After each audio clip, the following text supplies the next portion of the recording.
तारीख है 19 अप्रैल 2022। समय हो गया है 11:50 PM। चाय पीजिए। आप लोगों को परेशान होने की जरूरत नहीं है। देखिए, दंगे भड़काना, ठीक है, ये अक्सर तब होता है भारत के अंदर जब भारत आप लोग इसको ध्यान से सुनिए। भारत में दंगे अक्सर तब भड़कते हैं जब भारत अपने पड़ोसी देशों से ज्यादा शक्तिशाली होने लगता है। एक कोशिश भारत में नरेंद्र दामोदर दास मोदी को ला करके की गई थी भारत को कमजोर करने की। नोटबंदी उनमें से एक कारण था, परंतु उसके बावजूद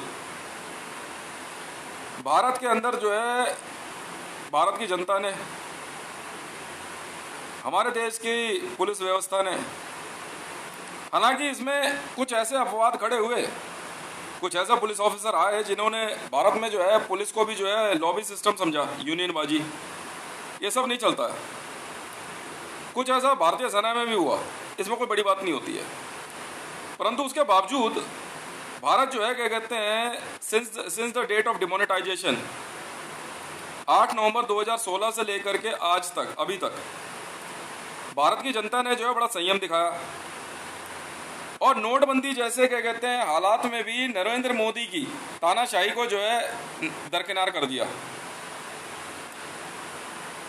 पूरे विश्व के सामने जो है भारत ने नोटबंदी के समय भी, भारत की जनता ने भी जो है बड़े संयम का परिचय दिया और पूरे देश में जो है 1 2 3 जगह जो है छुटपुट घटनाएं हुई जिसमें कि रेजिस्टेंस हुई थी, और वो भी जो है क्या कहते हैं सीलमपुर के पास जो है वेलकम मॉल जो है उसमें मुसलमानों ने लूटपाट करी और कुछ एक जगहों पे और हुआ।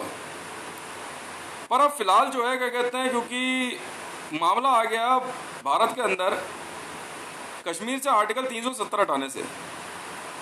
हालांकि आर्टिकल 370 हटाना जो है क्या कहते हैं एक सगुफा मात्र था जो कि आरएसएस ने छेड़ा था, जबकि भारत में जो है आर्टिकल 370 जो है संविधान सभा द्वारा लाया गया था और ये जो है इसके लिए 389 संविधान सभा बुलाने के लिए 389 सीटों की जरूरत होती है, 389। उसके बिना संविधान सभा को बुलाए भारत में जो है नरेंद्र दामोदर दास मोदी ने जो है और रामनाथ कोविंद ने जो है क्या कहते हैं पता नहीं किस तरीके से जो है आर्टिकल 370 हटा दी, जो कि सीधे तौर पे भारत के संविधान का उल्लंघन था। मैं इस मामले को जो है आर्टिकल 370 को आर्टिकल 370 के हटाए जाने को मैं भारत के सर्वोच्च न्यायालय में, क्योंकि मैं भारत में कॉम्बैट आईजी भी हूँ और इंटरपोल चीफ भी हूँ और आईआईजी भी हूँ, ठीक है, इंटरपोल इंस्पेक्टर जनरल भी हूँ, तो मैं नरेंद्र दामोदर दास मोदी, भारतीय जनता पार्टी और श्री रामनाथ कोविंद जी द्वारा कश्मीर से आर्टिकल 370 हटाए जाने का पुरजोर विरोध करता हूं और इसको भारत के सर्वोच्च न्यायालय की संविधान पीठ में चुनौती देता हूं। मैं सीधे तौर पे जो है क्या कहते हैं कश्मीर से विशेषाधिकार कानून को हटाए जाने पर सर्वोच्च न्यायालय की संविधान पीठ से मैं आगे आग्रह करूंगा कि आप जो है इस मामले पे संज्ञान लेते हुए जो है पुनः जो है कश्मीर में आर्टिकल 370 को आप दोबारा स्थापित करें।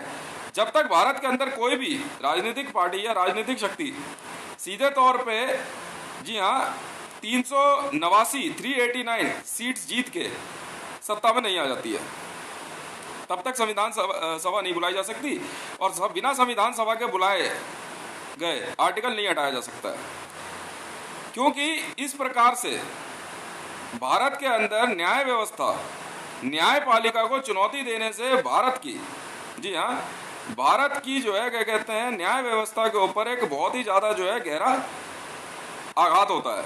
मैं चाहूँगा कि सर्वोच्च न्यायालय जो है इस बात पर संज्ञान लेते हुए संविधान पीठ को तुरंत आदेश जारी करे कि वह जो है क्या कहते हैं कश्मीर से आर्टिकल, नहीं, मैंने पहले भी विरोध किया है इसका, मैंने कहा था कि आर्टिकल 370 हटाए जाना जो है कुछ ज़्यादा ही जल्दबाजी है, यदि आप हटा भी रहे हैं तो आप इसको जो है क्या कहते हैं, मान ली बात आपकी, आप क्या कहते हैं विधि पालिका है, ठीक है, पर विधि पालिका है तो विधि से आपको चलना ही होगा, क्योंकि भारत जो है अभी भी, जी हाँ, गणराज्य है, और इस गणराज्य की जो है क्या कहते हैं शक्ति न्यायपालिका ही है। मानो या ना मानो, चंद नेताओं के सत्ता में आ जाने से भारत में न्यायपालिका और न्याय व्यवस्था नहीं खत्म हो जाती है। न्यायपालिका के आदेश पे ही प्रभु श्री राम मंदिर के निर्माण का कार्य आरंभ करने का जो है हिंदुओं ने मन बनाया, और सनातन धर्मियों को जो है क्या कहते हैं इसका अधिकार मिला। इसका विरोध करने का अधिकार किसी को नहीं है। भारत के अंदर न्यायपालिका द्वारा प्रभु श्री राम के मंदिर को बनाए जाने का आदेश पारित करने के बाद पूरे विश्व के अंदर की कुछ ऐसी शक्तियां थी जो कि भारत में सनातन धर्मियों का विरोध करने के लिए जो है पूरी तरह से एक्टिवेट हुई, जिसमें पाकिस्तान, बांग्लादेश, आपका इजराइल, सऊदी अरब और अब्राहमी कल्चर के लोग थे, मतलब बाइबल और कुरान के फॉलोअर्स। जब भारत के अंदर जो है क्या कहते हैं नरेंद्र दामोदर दास मोदी, एक पारसी आया, तो इस पारसी ने जो है क्या कहते हैं आने के बाद सनातन धर्मियों का विरोध करते हुए, जी हाँ, ऑरेंज किलिंग स्टार्ट करी और Islamic state of Iraq and Syria की मदद ली। इसमें अभी आपने सुना होगा कि श्रीलंका के एक व्यक्ति के द्वारा, जी हाँ, रिसर्च एंड एनालाइजिंग विंग की कॉल लाइन है, जी 42-46 पे यह धमकी दी गई कि दिल्ली के अंदर वह 2 करोड़ की जनसंख्या में है, वो कभी भी कुछ भी कर सकते हैं, हमें इससे कोई फर्क नहीं पड़ता है, ठीक है। अब इसके बाद मैं आपको बताता हूँ कि दिल्ली के अंदर, जी हाँ, प्रभु श्री राम के भव्य मंदिर के निर्माण की राह में रोड़ा अटकाने वालों में स्वर्ण मंदिर के, जी हाँ, अकाल तख्त के लोग भी शामिल हैं। मैं आप सभी से आग्रह करूंगा कि आप सभी जो है कृपया करके अपने अपने धर्मों के बारे में विचार करें तो ज़्यादा अच्छा होगा। यदि आपने इस प्रकार की हरकतें करी और इस प्रकार के दंगे भड़काने की कोशिश करी तो इसका जो है क्या कहते हैं परिणाम बहुत ही ज़्यादा बुरा होगा। यदि पाकिस्तान को ऐसा लगता है कि वह भारत में इस प्रकार के दंगे भड़का करके भारत को चुनौती दे सकता है, तो कृपया करके आप जो है अपने अफगानिस्तान बॉर्डर पे एक बार नजर मार लें, क्योंकि आपके देश के ऊपर जो है तालिबान ने पूरी ताकत से हमला कर दिया है, और इस हमले को हुए अब अंदाजन जो है करीबन 2 घंटे का समय बीतने जा रहा है। जी हाँ, यह कार्य तो बहुत आसान होता है सर, हम भी कर सकते हैं, कौन सी बड़ी बात है। यदि रूस में बैठे व्लादिमीर पुतिन ऑर्थोडॉक्स चर्च के, जी हाँ, ऑर्थोडॉक्स चर्च और आपका क्या कहते हैं वेटिकन में बैठे हुए पोप साहब को ये लगता है कि वह भारत के अंदर प्रभु श्री राम मंदिर के भव्य निर्माण को रोक सकते हैं, तो यह आपकी जो है बहुत बड़ी भूल होगी। हम आपको एक और बात बता देते हैं, भारत कभी भी सैन्य रूप में ना ही कभी कमजोर था और ना ही कभी कमजोर होगा। भले ही इस प्रकार के डिमोनेटाइजेशन जैसे कितने ही प्रकार के जो है क्या कहते हैं हथकंडे अपना लिए जाए, भारत के अंदर प्रभु श्री राम के भव्य मंदिर के निर्माण के साथ साथ ही प्रभु श्री राम के, जी हाँ, उनके भवन का भी निर्माण होगा। आप लोग हमें नहीं रोक पाएंगे, जी हाँ, जो कि पूरे विश्व में सबसे बड़ा होगा और उसके अंदर जो है 10,827 कमरे होंगे। यदि आप में से किसी को भी ऐसा लगता है पूरे विश्व में कि वह धन, बल और किसी भी प्रकार की शक्ति में हमसे ज्यादा है, तो यह आपकी भूल होगी। मैं आपको बार बार चेतावनी जारी करता हूं कि यदि भारत के अंदर हरिंदर सिक्का हो, चाहे आपका क्या कहते हैं असदुद्दीन ओवैसी हो, चाहे आपका मुख्तार अंसारी हो, चाहे आपका आदित्य योगीनाथ हो, चाहे भारत के अंदर किसी भी प्रकार की कोई भी शक्ति हो, यदि आपको ऐसा लगता है कि आप में से कोई भी प्रभु श्री राम के भव्य मंदिर के निर्माण को रोक सकता है, तो यह आपकी भूल होगी। मैं एक और बात आपको बता देता हूं कि पूरे विश्व के अंदर जिस प्रकार की भी आप लामबंदी करें, भारत के अंदर प्रभु श्री राम के भव्य मंदिर के निर्माण को आप नहीं रोक पाएंगे। यदि पाकिस्तान में ऐसा लगता है कि वह भारत के अंदर चंद लोगों को भड़का करके, बांग्लादेशियों को भड़का करके छुटपुट दंगे कर सकता है, तो उसका परिणाम यह होगा कि मैंने वही, जी हाँ, माफी चाहूंगा क्योंकि मैं थोड़ा स्पीड में बोल रहा हूं, क्योंकि मैं इसमें एसपीजी वॉइस दे रहा हूं आपको। यदि पाकिस्तान में बैठे इमरान खान को ऐसा लगता है कि वह भारत के अंदर ग्रीन एसेट को एक्टिवेट करके, जी हाँ, वह अपने क्या कहते हैं मंसूबों में कामयाब होगा, तो यह उसकी भूल है। वह अपना परिणाम स्वयं देख ले कि इस समय वह सत्ता से बाहर बैठा हुआ है। प्रभु श्री राम का विरोध करने वाला व्यक्ति इस संसार में जीवित नहीं रहेगा, मैं इसके लिए वचनबद्ध हूं। मेरा नाम हितेश है, पूरा नाम मेरा हितेश मंडल है, ट्विटर हैंडल @हितेश रेवन। मैं आपको एक और बात बता देता हूं, यदि रूस में बैठे व्लादिमीर पुतिन को यह लगता है कि वह भारत के अंदर प्रभु श्री राम के भव्य मंदिर के निर्माण को रोक सकता है, तो आप ये ध्यान रखें व्लादिमीर पुतिन साहब, आप इस समय यूक्रेन के साथ युद्ध में फंस चुके हैं और आप दोनों के ही बीच में युद्ध जो है इस प्रकार से भड़क चुका है कि नेटो आपको करारा जवाब देने के लिए तैयार बैठे हैं। एक और बात मैं बताऊंगा चीन को भी, यदि आपने हमारे से मित्रता स्वरूप अगर संबंध रखना है तो रखिए, वरना हम आपको जवाब देना जानते हैं। यदि आप 62 के युद्ध की बात करेंगे तो मैं आपको बताऊं कि 62 का युद्ध भी भारत ने ही जीता था, क्योंकि तब से लेकर आज तक चीन हमेशा से तिब्बत पे अपना दावा ठोकता रहा और तब भी जो है वो अटल बिहारी वाजपेयी के चीन को फाइल देने के बावजूद भी तिब्बत पे अपना कब्जा नहीं ले पाया और ना ही वह कभी भी जो है हिमालय से इस पार आ सका। हम अपनी तय सीमा और अपने भौगोलिक क्षेत्र के अनुसार उसमें हमेशा रहने में ही अपने आप को सबसे सम्मानित महसूस करते हैं। यदि भारत के अंदर किसी को भी ऐसा लगता हो कि पीओके हमारी क्षेत्र सीमा नहीं है, तो ऐसा नहीं है। हम कभी भी पूरे विश्व में किसी भी प्रकार का ऐसा कोई कार्य नहीं करना चाहते जिससे कि युद्ध के हालात हों। इसका अर्थ यह नहीं है कि हम कमजोर हैं, बल्कि क्योंकि हम किसी नीति से बंधे हुए हैं और हम हमेशा से ही इस बात में विश्वास रखते हैं कि कभी भी किसी को उकसाना नहीं चाहिए। हम ना अपने दुश्मनों को कम समझते हैं, ना अपने से ज्यादा समझते हैं। यदि पाकिस्तान में बैठे हुए किसी भी सियासतदान को ऐसा लगता है कि वह भारत को चुनौती दे सकता है, तो मैं आपको एक बात बता देना चाहता हूं कि पाकिस्तान के अंदर अभी थोड़ी देर पहले ही, जी हाँ, शहबाज शरीफ की सरकार भी जा चुकी है और कुछ ही समय में शहबाज शरीफ भी इस्तीफा दे देगा।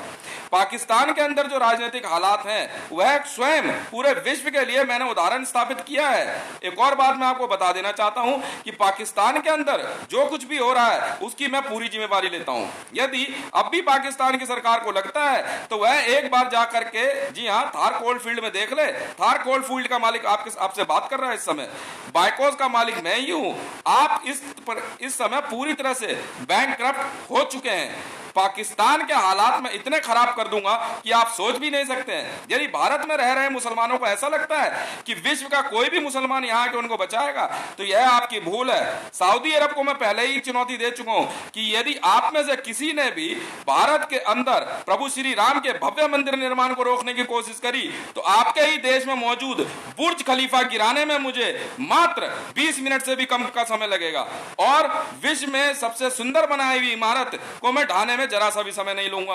यदि अमेरिका में बैठे हुए डोनाल्ड ट्रंप, बाइडन या किसी भी कैथोलिक चर्च के संचालक को ऐसा लगता है कि वह भारत के अंदर प्रभु श्री राम के उस भव्य मंदिर के निर्माण को रोक लेगा जिसको दीर्घ काल से, युगों से कभी कोई नहीं रोक पाया है, तो हे दुराचारियों, तुम्हारा अंत नजदीक है। आप अपने आप को एक बार वर्ल्ड बैंक में जाकर देख लें, आपकी पूरी सत्ता मैं खरीद चुका हूं। जी हाँ, अमेरिका से फ्लोरिडा अलग किया जा चुका है और कैलिफोर्निया भी। यदि अमेरिका में बैठे हुए किसी भी व्यक्ति को ऐसा लगता है कि उनके पास ज्यादा युद्धक हथियार हैं, तो यह आपकी भूल है। नीति स्वरूप भी मैं आपसे जो है अव्वल ही था, हूं और रहूंगा। यदि भारत में बैठे हुए व्यक्ति नरेंद्र दामोदर दास मोदी को ऐसा लगता है कि वह एक पारसी है और इजराइल उसको बचाएगा, तो खुद जाकर स्वयं देखें। मैंने जो है सीरिया को एयरफोर्स दी है और पैलेस्टाइन को भी मैंने जो है मिलिट्री पावर दे करके इजराइल को खत्म करने का आदेश जारी कर दिया है।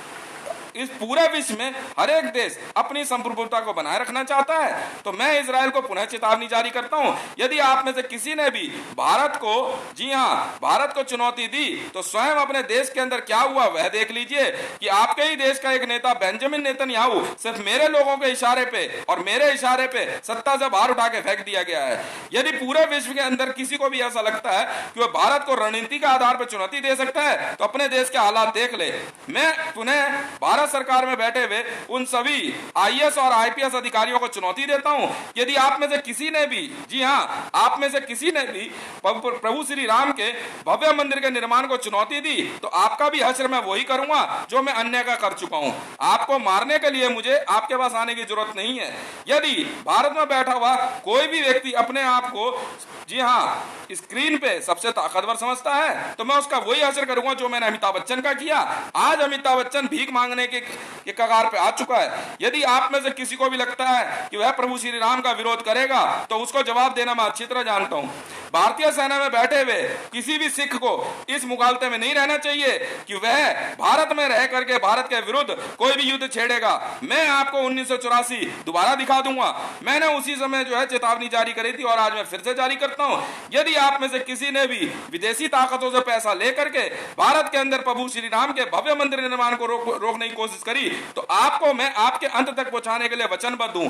मैं प्रभु श्री राम का भक्त था, हूं और सदा रहूंगा। मुझे मेरे प्रभु श्री राम से कोई अलग नहीं कर सकता है। यदि आप में से किसी ने भी अपने धन बल को मुझे दिखाने की कोशिश करी तो जाके कृपया यूक्रेन में देखें। मैंने यूक्रेन को सैन्य ताकत दी है और यूक्रेन भले ही क्षेत्रफल में एक छोटा देश हो, उसने रूस को वो मुंह तोड़ जवाब दिया है कि पूरा वो विश्व जो है वो स्तब्ध रह गया है। मैं आप सभी भारत के मीडिया कर्मियों को असली बात बता रहा हूं। यदि प्रभु श्री राम के भव्य मंदिर के निर्माण के मामले में किसी भी मीडिया चैनल को ऐसा लगा कि वह जो है कि मुझे चुनौती दे सकता है तो एक बार टाइम मैगजीन में जाकर देखें और बीबीसी में। जी हां, मैं वही आदमी हूं जिसने टाइम मैगजीन और बीबीसी के पूरे स्टाफ को रोड पे खींच के काट दिया था। मैं लंदन की महारानी एलिजाबेथ को पुनः चेतावनी जारी करता हूं, यदि आपने दोबारा से अपने ईसाई धर्म की जी हाँ ईसाई धर्म की ताकत का इस्तेमाल करते हुए क्रूसेडर्स को भारत के अंदर एक्टिवेट करने की कोशिश करी तो यकीन जानिए एलिजाबेथ जी, मैं आपकी आंख के आगे आपके सभी पुत्रों को बीच रोड पे काटने का आदेश जारी कर दूंगा। आप जानते नहीं है मैं कौन हूं, मेरे लोग बहुत खतरनाक हैं। बार बार मैं समझा रहा हूं, यदि पूरे विश्व ने प्रभु श्री राम मंदिर के आगे सर नहीं झुकाया तो आपका सर काटने की जिम्मेवारी मेरी रहेगी।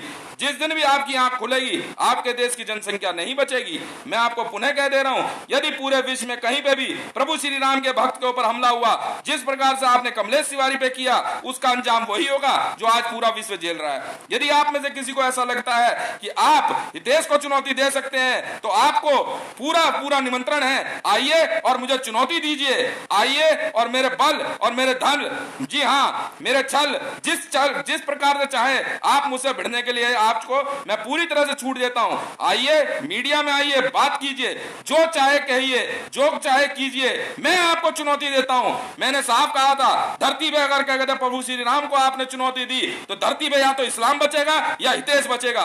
मैं आपको बार बार कह दे रहा हूं, यदि आप में से किसी ने भी किसी भी देश ने भारत के खिलाफ युद्ध छेड़ा या भारत में प्रभु श्री राम मंदिर का विरोध किया तो सरेआम रोड पे लाके काट दिया जाएगा। Razor sharp live on road. काटना सिर्फ आप नहीं जानते, हलाल का जवाब हम झटके से देना जानते हैं। पाकिस्तान में बैठे हुए सियासतदान अपना हश्र देख लें। बहुत बहुत धन्यवाद। जय श्री राम।